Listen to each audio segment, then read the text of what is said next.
বুক করাই। আমি থানার মাধ্যমে কেস করছে। এখন আমি সাংবাদিক ভাই আপনারা মাধ্যমে আমার এই যে জিনিসটা সবাইকে জানাইতে দিতে চাই।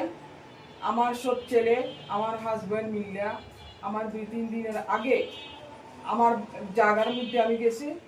আমার জায়গার মধ্যে না যাওয়াটা মারপিট করি, আমার বাঙাল করিয়া নিয়ে যায়, সিএনজি করিয়া নিয়ে গিয়া আমার সব ছেলের বাসায় আমার আটক করিয়া রাখি, দরওয়াজে তালা মারিয়া রাখি।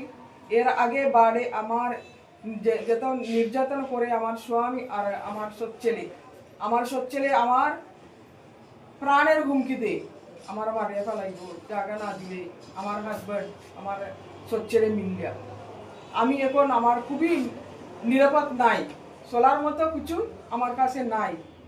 আপনার কাছে আমি সহায়তা চাই, আপনারা আমারে সহায়তা করো। আমার এই প্রবলেম থেকে আমি কিভাবে বাইরে হয়ে আসবো? আপনি কোন দেশের মানবাধিকার পেলেন? আমি কুয়েত প্রবাসী।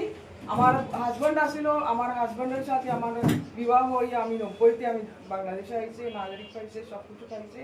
এখন আমার সব ছেলে আর আমার হাজব্যান্ড মিলিয়া আমার বিরুদ্ধে গিয়া আমার খুবই অত্যাচার করে।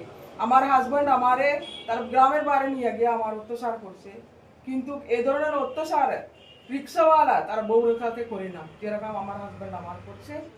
আমি আমার নিরাপত্তা চাই, আমি আমার আইনগত সহায়তা চাই, আমি আমার জায়গা, আমার ছেলে আমার খুব কষ্ট করছে, আমি কষ্ট করছে, কালি একেলা আমার হাজব্যান্ড কষ্ট করি নাই, আমরা 3 জন মিলে করছি। আমি আমার সব ছেলের আমি 30 মিনিট জায়গা দিছে, কিন্তু আমার ছেলের আমি এখনো দেই নাই। আমার ছেলের এখনো আমি কিছু দেই নাই। আমার ছেলে খুব অসহায় করছে, কুয়েতে 20 বছর এখনো আইতে পারে না। আমার ছেলেরও হুমকি দেয়, আমার হাজব্যান্ডও হুমকি দেয়, আমারও হুমকি দেয়। আমার একবারে দুনিয়া থেকে শেষ করিয়াও তারা চাই এই 65 মিনিট জায়গা যেটা রয়েছে ওটা নিয়ে যাই বললে। তার নাম কি? তার নাম হইল